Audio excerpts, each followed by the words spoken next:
Hello, everybody. This is your boy Josh Vision bringing to you my Vikings Season 3, Episode 8 review. The episode was entitled To the Gates. So, before I start off with this review, I just want to say, at least as of right now, I feel as though this was, excuse me, this was by far the best episode in this season. So much shit happened. It was fucking brutal. Like, God, let's just get right into it. So, we begin this episode with Ragnar in battle armor, just observing everything that's going around. We see people preparing the weapons. Um, we see we see Rolo, pretty much getting into his berserker mode. We see Bjorn with his little following, getting ready. We see Ragnar tag along with Bjorn. We see Floki overseeing the final constructions of his seat of what he's been doing, his little siege machines that he's been working on for I would assume the past few weeks while they've been in Paris. We see Lagatha, Kalf, Erlander, and the Wolfarer looking like, you know, preparing for their land assault. And we see Kalf sort of give like a little victory, little roar to their little group, trying to inspire a little bit of, warlike vigor.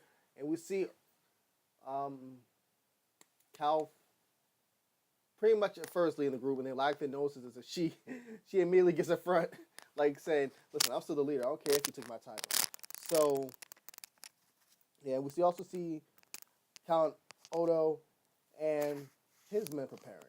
I think he tells, I believe, Roland, who seems to be his second command, remember, don't overdo shit, keep your head steady. And Roland's like, I understand. It seems like Roland has a little bit of a problem with Count Odo. And I wonder if that's going to lead to any future conflicts. Possibly a death. Who knows? But yeah,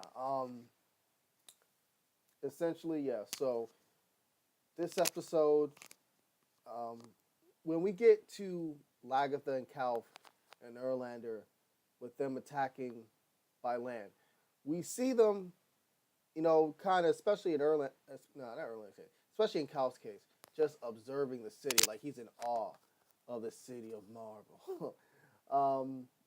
And we see the Paris archers. They're kind of they're within the city walls, obviously, and they're at the top, and they're just watching, seeing the next move Lagatha company is gonna make. Um, at one point, I believe Lagatha gives the command to bring the cage and the ram, and we have some of the Northmen bring in the cage and the ram, and some of them literally get shot the fuck up with them arrows. It was crazy. Like those things are like not just like fast as shit, but they're fucking huge compared to the Northman arrows. So pretty much they get close enough, like the Erlander, Kalf, and not Will Ferrell. He stayed at the back for a bit. So they get close enough in which they're towards the door. They got the cage covering them, and they're trying to ram the shit out the fucking door. Kanoto at this point is kind of nervous. He's like, the fuck. But let's go. After that, we have Ragnar, Floki, and Bjorn pretty much attacking by the water. Their longships are on the way, and also Rolo's with them as well. So Floki's all ecstatic, kind of crazy. We all know ever since he killed Athelson, he's been on his little crazier than usual type spree. And we have, from this point, we have some of the Northmen, or at least a good portion of them. At this point, I believe the ladders that Floki constructed, like those large-scale ladders, they're being put against the Paris walls. And the majority of the people on them boats, whatever, they're just going straight from the walls, climb them up.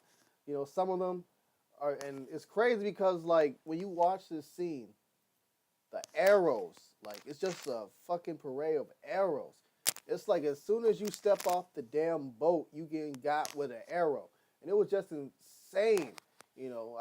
I'm like just thinking about, I'm like, damn, that would be crazy. Just like as soon as I get off the boat, I could be dead. Well, shit, I could make it to the platform which like the large scale ladders are at, and I could be dead. It was like insane. You got some of these. You have some of them like literally like some of them are walking towards it or running towards the large scale ladder. Some of them like swimming.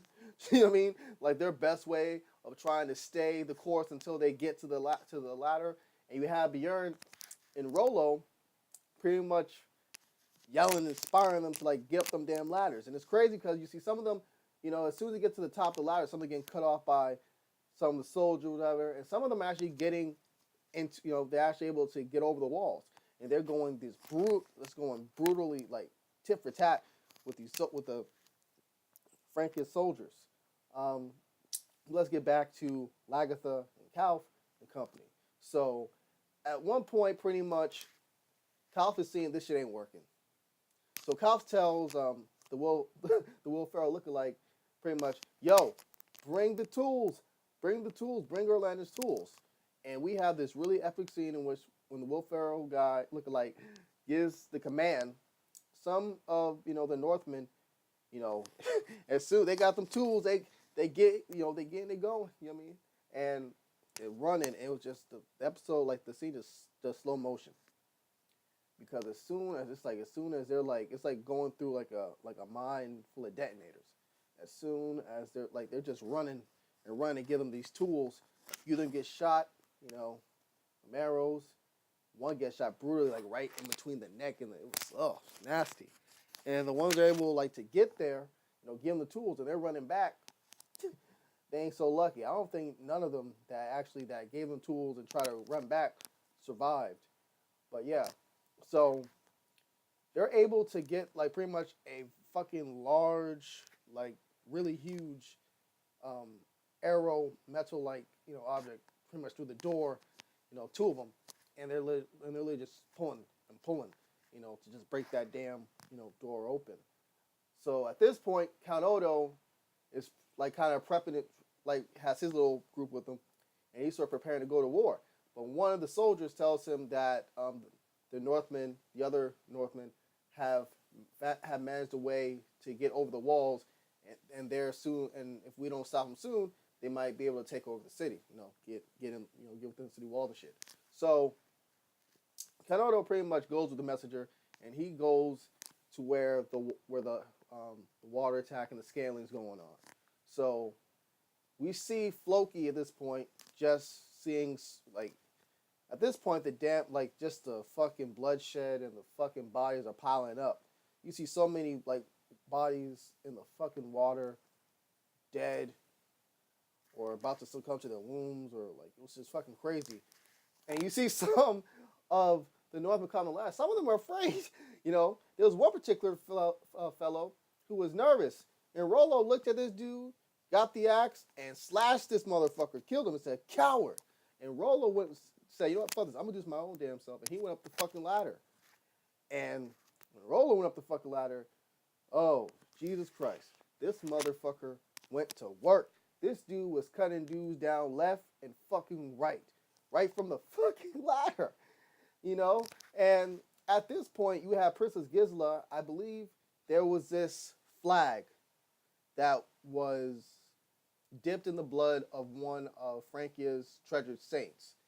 And she takes this to, I believe, one of the bishops of the church. And she says for him to pretty much hurry the fuck up and anoint this shit because we need this to save Paris or we're going to be overtaken by these pagans. So the guy hurries up and shit. And lo and behold, Princess Gisela, as soon as she brings the flag, she brings the flag when she enters the quote-unquote battlefield. All the soldiers are inspired. And then the tide of the battle starts to change from the Northmen winning, the Vikings winning, to the Frankians winning. And it definitely inspired Count Odo. He was like, damn, my future wife, ain't she so hot? Damn, she's just leading me on. Leading the men, damn, inspire me. Shit, what a woman. I can't wait to marry once I get rid of these little pagan little fathers. But yeah, getting back on track. So, yeah, so as soon as she pretty much inspires, the soldiers, in regards to the ones pretty much defending against the water attack, kind of the large scale. We see Lagatha and Calf are able to open the doors, and everyone's celebrating and shit.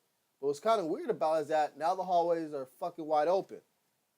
So Calf and Lagatha looking at each other, and so is Erlander. So like they're like saying, okay, why the fuck is it wide open? And I'm saying to myself, seeing that, I'm like, you know what? It has to be some type of trap. There's no way in hell they would fucking just leave that motherfucker wide open. Especially, this is war. You don't leave shit open during the war. So they get closer. So they're in the hall, whatever. They get closer. At this point, I believe Will Ferrell lookalike joins them.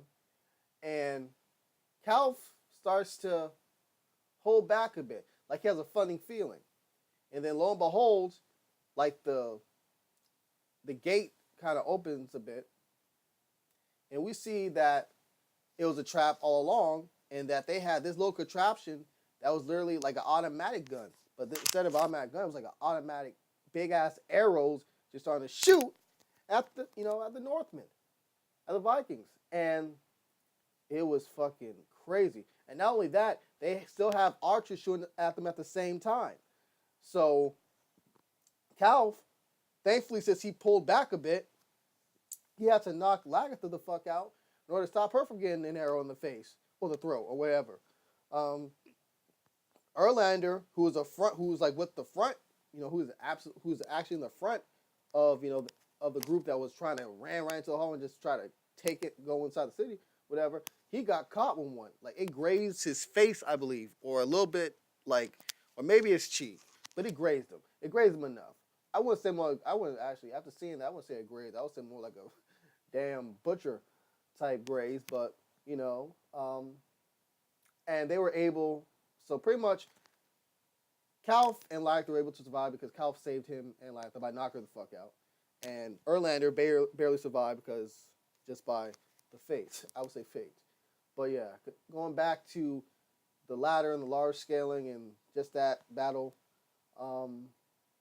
At some point, Floki really starts to freak out. Before this, he was saying that why are you guys afraid? The gods are with us. The gods are with us. And a little bit later in the scene, he starts to notice the bodies piling not just in the water, but literally on the platforms to which the large scale ladders are at. Bloody, dead. And it starts to sink in.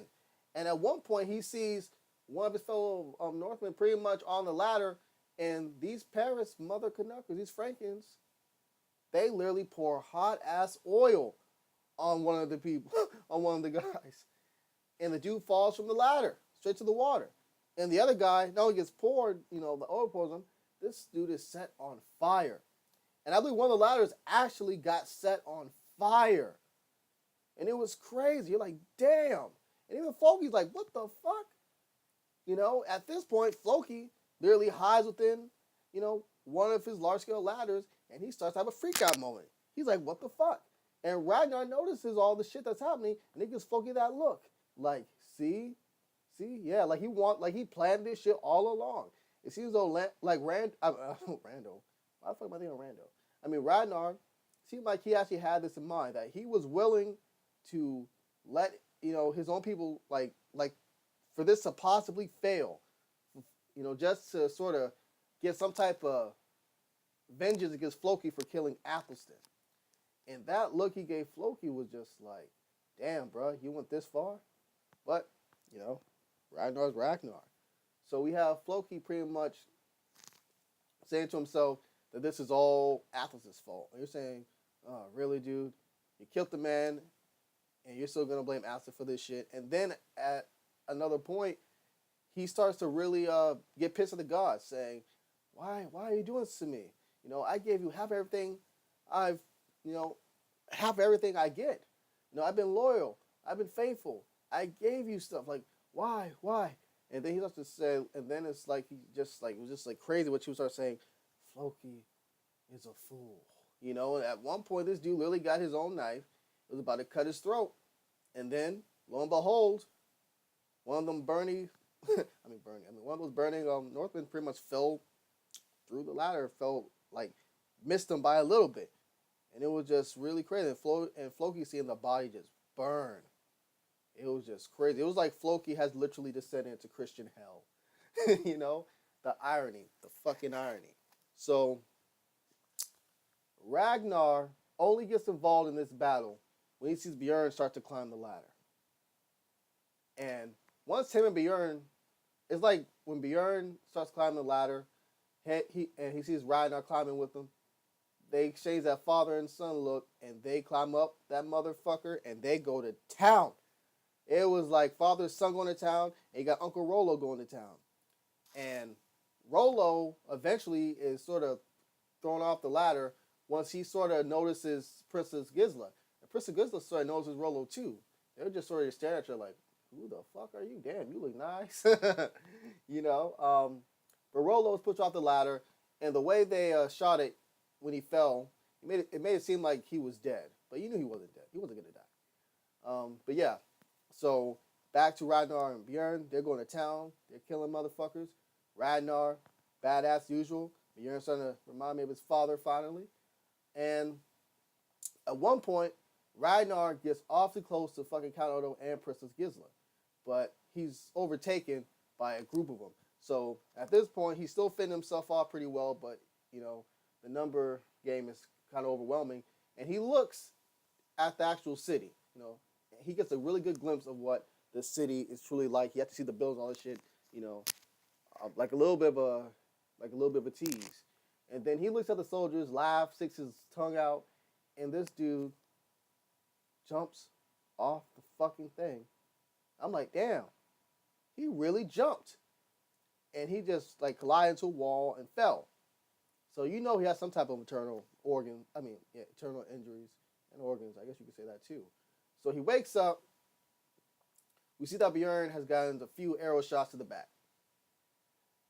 At first, you're like, damn, are they really going to kill off Bjorn? Really? Damn. And then you think about it, you're like, nah, they wouldn't kill him off. You know, because historically, this character does a lot. He fucking surpassed his father. So there's no fucking way they're going to kill him off. So you're like, I'm just wondering, like, you know, how they're going to sort of deal with this type of injury. Because I didn't expect that, because he was Ironside. You know, it meant nothing touched him. So it's kind of ironic that he got by some arrows. But still, the next scene, we pretty much see the Northmen licking their wounds. We see them being taken care of, you know, treated. We see Ragnar literally dragging Bjorn back, you know, to the medical facility. And we have this really interesting scene in which Lagertha comes in, and Lagertha's like, my son, is he okay? You know, ask the nurse. The nurse is like, she's kind of iffy. And Rollo comes in, and then he tells Ragnar, you know what? You should never let him climb the ladder. You know, he was safe doing what he was doing. And sorry. After that, but Ragnar's like, listen, y'all need to stop treating him like he's a child. He's a man. You know, so let him be one. He proved today that you don't need a title to be a leader. And that was just a really great, one of the many great lines by Ragnar Lothbrok so far in this series. And, you know, it's true to life. You know, I think a lot of people think that you need titles, you know, that the title makes a man, which is not very true, or the person. It's all about your actions.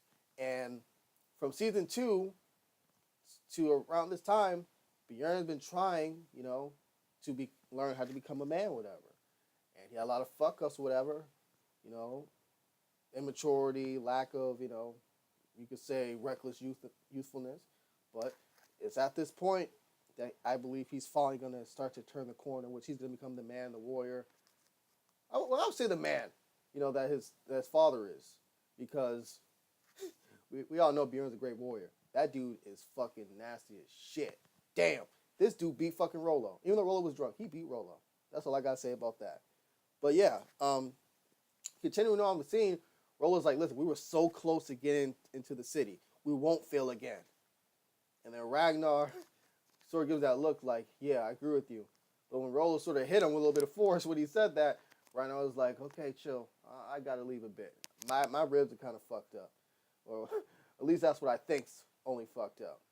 So after that, we have this interesting celebration in the church in which I believe the bishop thanks King Charles for help for saving Paris, even though that mother Canucker did nothing.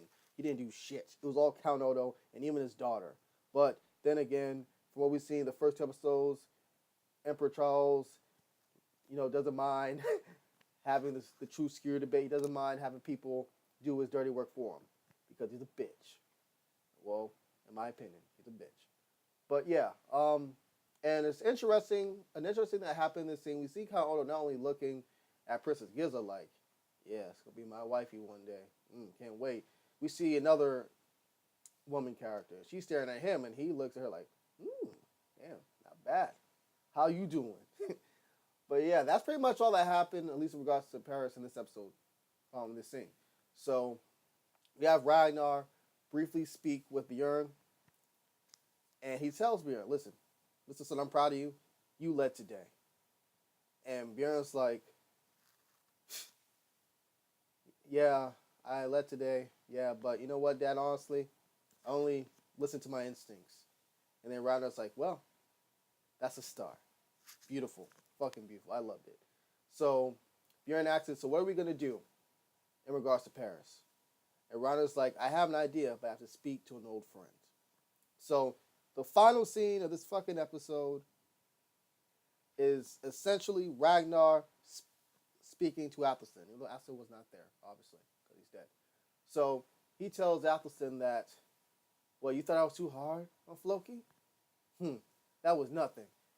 Floki shouldn't fear the gods.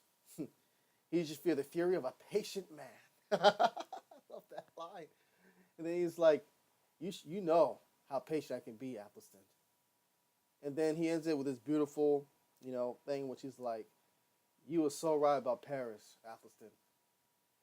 And I am driven and desired to conquer it. Something along those lines.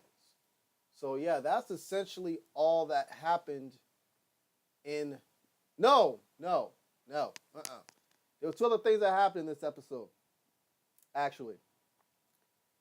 Damn, this is one thing about having a long ass show. You always tend to remember like 90% of the shit, and then as you talk and ramble, there's always a few things that you miss.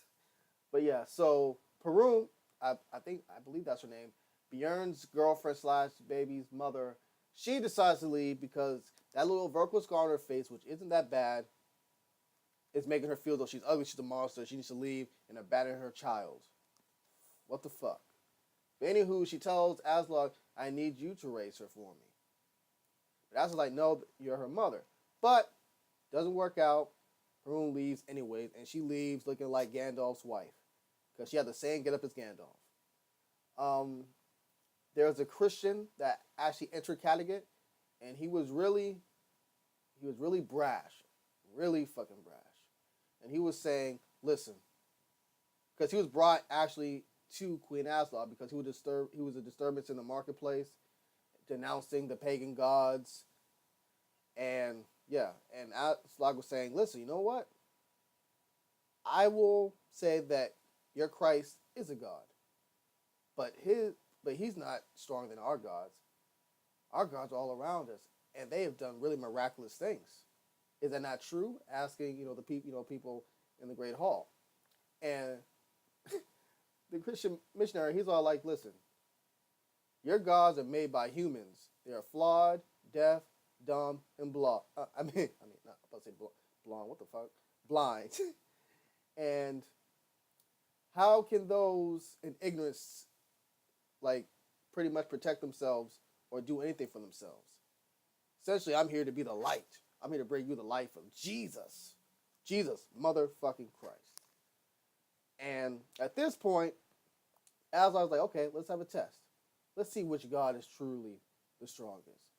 So at this point, I believe she has the guy, like, carry a sword, which, like, how, like, when you make swords and, like, the fire and all that shit and the process. So pretty much, he has to carry a hot-ass fucking burning fucking coal of sword across something. and to see if his hands won't get burned and shit. So we get a brief little montage of him doing it, and he has no hand injuries. But in real time, he does it again. His shit is fucking wrecked. And then he's on his knees, and Aslog is just loving this. So he's just giving that look like, well, I guess your Christ God isn't as much the shit as you think. And that connects to the whole Perun situation, because right after, when she leaves her daughter, Aslog picks up Perun and starts to care for it, you know. In a way, it's kind of interesting, because I think at this point, this is when she essentially starts to become the mother that Siggy wants. She starts to definitely become their caretaker now of the children and shit. And it's kind of ironic that while she has Bien's daughter in her hand, the guy asks her what to do with the Christian. And she's like, kill him. And you're like, damn, kill him? Now, I know a lot of people hate Queen Aslog. I know a lot of people hate her for not just ruining Lagertha and Ragnar's marriage, but her just not being, like, badass enough or warrior enough. But, damn, I don't think she was ever, like, this fucking vicious. She was always a nice, like, person, whatever. But it just seems as though, like, that shit with, like, the shit with Hobbit and Siggy's death and the whole Christianity versus paganism type debacle, whatever. It's like, I think finally she snapped to a certain extent. She's no longer going to be the nice, caring, well, at least towards Christians. Pagans she'll be pretty good, pretty much the same. But yeah, that's essentially all that happened in this episode. Actually, I wouldn't say essentially. I think that's pretty much damn near everything. I covered everything in this episode. But yeah, thank you guys for listening. Thank you guys for listening. I would, if you guys could like this video, subscribe to my channel, write some comments down below, I would greatly appreciate it. And once again, this is your boy, Josh Vision, and have an awesome day.